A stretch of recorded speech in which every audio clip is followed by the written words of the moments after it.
Guys, it's me Naeen Ragib और welcome to my YouTube channel. Hope आप भी बिल्कुल खैरियत से होंगे और आपके घर वाले भी बिल्कुल खैरियत से होंगे। आज की मेरी वीडियो है मेहंदी के ऊपर, स्पेशली उनके लिए जिनके मेहंदी से हाथ जल गए हैं या निशान रह गए हैं। तो ये वीडियो आखिर तक ज़रूर देखें, ये आपको ज़रूर काम आएगी और उनके लिए भी फ़ायदेमंद है जिनके अभी शुक्र है अल्लाह का मेहंदी से हाथ नहीं जले या कोई नुकसान नहीं हुआ। तो ये वीडियो आप लोगों को भी ज़रूर काम आएगी, तो वीडियो पूरी देखें। सबसे पहले मैं आपको बताऊंगी अपनी स्टोरी कि मेरे हाथ कैसे जले और मैंने फिर क्या प्रिकॉशंस की और मैंने कौन सी मेडिसिन यूज़ की जिससे फिर मेरे हाथ भी ठीक हो गए और निशान भी चले गए।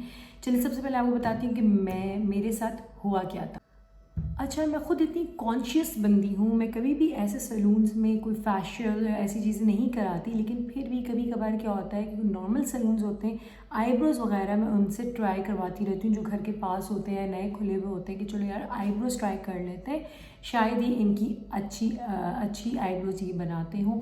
और क्योंकि आईब्रोज़ हमें ऑन एंड ऑफ बनवानी पड़ती है तो मैंने इस तरह मैं आम सैलून्स में भी चली जाती हूँ। लेकिन बाकी चीज़ों का जैसे हेयर कटिंग हो गई, फैशियल्स हो गया, तो वो मैं आम सैलून से नहीं करवाती, अच्छे सैलून से ही करवाती हूँ, चाहे वो मुझे कॉस्टली क्यों ना पड़े।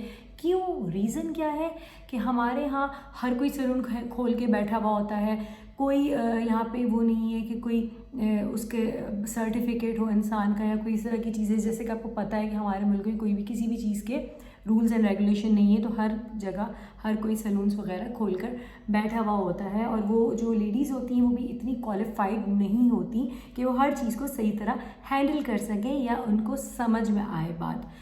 अच्छा, तो चलते हैं कहानी की तरफ मेहंदी की। असल में हुआ क्या था कि मेरे कज़न की शादी थी, तो मुझे बाय चांस मुझे टाइम मिल गया था, घर से मैं फ़ारिग हो गई थी, तो मैं आईब्रोज बनाने गई थी। तो मैंने, वो लेडी भी फ़ारिग थी सैलून वाली, तो मैंने उनको कहा अगर आपके पास टाइम है तो मेरी मेहंदी लगा दें।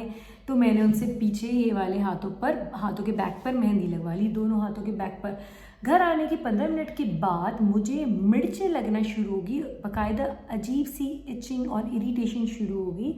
तो मैंने कहा चलो एक नॉर्मल होगा, लेकिन वो ख़त्म ही नहीं हो रही, वो आहिस्ता आहिस्ता बढ़ती गई। अच्छा, ये बात है 9 जनवरी की, सर्दियाँ भी थी, तो मैंने हीटर के आगे थोड़ा सा हाथ को हल्का सा हीट भी थी क्योंकि मुझे ठंड भी लग रही थी, तो इस तरह मैंने किया। फिर मेरी जब हाथ की तकलीफ़ आधे घंटे बाद ज़्यादा बढ़ गई तो मैंने सैलून वाले को कॉल किया कि भाई मुझे इतनी तकलीफ़ हो रही है, मैं क्या करूँ। वो कह रही है आप कुछ नहीं करें, अगर आपके खुश्क होगी है तो आप हाथ धो लें। मैं कह रही अभी तो खुश्क नहीं हुई है मेरी मेहंदी। तो कह रही अच्छा अभी जब खुश्क हो जाए तो आप हाथ धो लेना। तो मैंने कहा ठीक है। फिर जैसे मेरी मेहंदी तकरीबन मैंने 45 मिनट्स के बाद अपने हाथ धोए। आप यकीन करें, जब मैं हाथ धो रही थी अपने और मेहंदी को उतार रही थी, मुझे बहुत तकलीफ़ हो रही थी, बहुत ज़्यादा। मैं आपको एक्सप्लेन नहीं कर सकती अपने वर्ड्स में। अच्छा, मेहंदी धोने के बाद क्योंकि सर्दियाँ थी तो पानी भी गर्म आ रहा था, हीटर का गीज़र यूज़ हो रहा था, तो मैंने जब शावर लिया तब भी मेरे हाथों में गर्म पानी पड़ा, तो मुझे थोड़ी सी यहाँ पे थोड़ी नहीं काफ़ी तकलीफ़ होना शुरू हो गई। इसी तरह जब मुझे क्या कहते हैं वज़ू करना पड़ा तब भी मुझे गर्म उसमें हाथ डालना पड़ा पानी में, तब भी मुझे तकलीफ़ होना शुरू हो गई। इसी तरह जब मैंने कुकिंग की, हीट आ रही थी, तो तब भी मुझे तकलीफ़ होना शुरू हो गई। तो खैर होते होते इस तरह 1-2 दिन मैंने समझी रात को ठीक हो जाएगा, नेक्स्ट डे ठीक हो जाएगा। मैं शादी अटेंड कर आ गई, शादी थी 10 तारीख को, तो शादी थी कराची में, वो मैं अटेंड कर आ गई। आखिर भाई मेरे 2-3 दिन गुजर गए, तो मेरे हाथों में जैसे मेहंदी का प्रिंट था ना, आप तस्वीर में यहाँ देख सकते हैं, मैंने तस्वीर लगाई हुई है, कि वैसे ही मेरे हाथों में छाले निकलना शुरू हो गई उसी डिज़ाइन के, जो मेहंदी का डिज़ाइन था। हाथ मेरे ख़राब होने लग गए और मुझे तकलीफ़ बढ़ती गई। खैर फिर मैं डॉक्टर के पास गई, उन्होंने क्या मुझे प्रिकॉशंस दी और मुझे कौन सी मेडिसिन बताई वो मैं आपको थोड़ी देर में बताती हूँ। लेकिन बस मैं आपको इतना यहाँ पर बता रही हूँ अपनी तकलीफ़ का कि तकरीबन 1 महीने तक मेरा हाथ ख़राब रहा। मैंने बहुत तकलीफ़ उठाई, उसके बाद आहिस्ता आहिस्ता ठीक हुआ। ख़राब होने के साथ साथ उसमें एक निशान आ गया था, एक ऐब आ गया था। तो बंदा, क्योंकि चाहे मैं अबाया पहनूँ या शलवार कमीज़ पहनूँ या कुछ भी पहनूँ, हाथ ऐसी चीज़ है ये नज़र आता है, तो हर किसी की नज़र यूँ पड़ती थी और आप हर किसी को एक्सप्लेन भी नहीं कर सकते भी आपके साथ ये चीज़ हुई है। खैर अब हम चलते हैं कि डॉक्टर ने मुझे पहले क्या प्रिकॉशंस दी। अगर आप में से किसी का अभी हाथ रिसेंटली जला है तो आपको ये ज़रूर फ़ायदेमंद होगा, या खुदा ना खास्ता अगर किसी का फ्यूचर में जलेगा तो उनके लिए भी ये यूज़फुल होगा।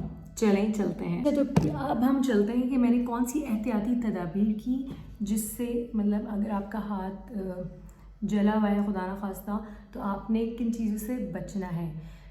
एक ही चीज़ है जिससे बचना है, वो है हीट। चाहे वो हीट कुकिंग करते हुए हो या हीटर की हो या गर्म पानी की हो या इवन इस तरीके की भी हीट होती है, उससे आपने, और सनलाइट, इससे आपने बचना है, एहतियात करना है, तो आपको आपका ये जल्दी रिकवर होगा। बाकी इसी तरह अगर कोई गर्म कपड़े, अगर मेरा हाथ ब्लैंकेट में भी चला जाता था ना तब भी मुझे बहुत तकलीफ़ होती थी, क्योंकि सर्दियाँ थी, ब्लैंकेट के अंदर हाथ डालते थे तो उसमें भी मुझे बहुत ज़्यादा तकलीफ़ होती थी, मतलब चुभन होना शुरू हो जाती थी, फिर ख़ारिश होने लग जाती थी। अच्छा, मेडिसिन मैंने कौन सी यूज़ की, मुझे डॉक्टर ने कौन सी मेडिसिन दी। पहली तो ये एंटीबायोटिक है, इसका मैं आपको जेनरिक नेम बता देती हूँ।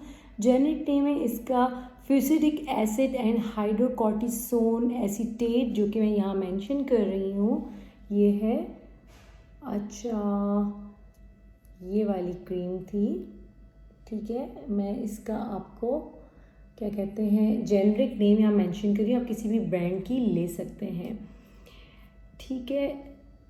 अच्छा, अब ये क्या था, ये मैं थोड़ी सी लेकर यहाँ अप्लाई करती थी ऐसे, यहाँ पर जहाँ जहाँ जला हुआ था, यहाँ पर, और इन फिंगर से जहाँ जहाँ मेरा जला हुआ था रात। इसलिए हाँ, डॉक्टर ने मुझे ये रिकमेंड की थी दिन में 3 दफ़ा, लेकिन मैं कभी 2 दफ़ा लगाती थी और कभी कभी मुझे 1 दफ़ा लगाने का टाइम मिला था। 3 दफ़ा रिकमेंड की थी। सनलाइट से बचने का कहा था। तो इससे क्या हुआ था, जो मेरी, आपको यहाँ मेंशन हो रहा होगा पिक्चर में, कि आहिस्ता आहिस्ता मेरी जो था वो, उसका जो भी तकलीफ़ थी वो ख़त्म होने लग गई थी, ठीक है। आहिस्ता आहिस्ता ये सेटल डाउन होने लग गया था। अच्छा, फिर ये मैं आपको पिक्चर दिखा रही हूँ कि जब सेटल डाउन हो रहा था तो इस तरह का था, खुश्क हो रहा था। लेकिन क्या हो रहा था कि जब ये कोई जली हुई चीज़ ठीक हो रही होती है ना तो उसमें फिर ख़ारिश होती है। तो फिर मुझे कभी कभी बहुत ख़ारिश होती थी, तो मैं इस तरह करके आखिर में ख़ारिश करती थी उस एरिया में। तो अब मैं आपको ये भी तस्वीर दिखा रही हूँ, इसमें मैंने ख़ारिश की थी तो मेरा खून निकल आया था यहाँ पर। और फिर जब मैं अगर ब्लैंकेट में सर्दी की वजह से हाथ चला जाता था तो उसकी वजह से भी फिर बहुत ख़ारिश होती थी। खैर, मैंने बहुत तकलीफ़ बर्दाश्त की है। अब अल्लाह ना करे कोई और किसी और को भी हो, तो इसलिए मैं ये सब बता रही हूँ। अच्छा, एक तो ये वाली होगी मेडिसिन, ठीक है। जब आपके ये सारे छाले वाले इसकी खाल ड्राई होकर उतर जाए, उसके बाद आपने क्या लगाना है। फिर मेरी इस तरह, ये देखिए पिक्चर में दिखा रही हूँ मैं, इस तरह के निशानात रह गए थे। फिर मैंने क्या लगाया, ये क्रीम, मैं इसका भी ब्रांड नेम नहीं बता रही आपको, मैं इसका केमिकल नेम बता रही हूँ। बीटामेथासोन प्लस जेंटामाइसिन क्रीम है ये, मैं यहाँ मेंशन कर देती हूँ, ठीक है। ये इस तरह की है। This is also a Pakistani brand. मेरा कैमरा टेढ़ा हो गया, सॉरी गाइस।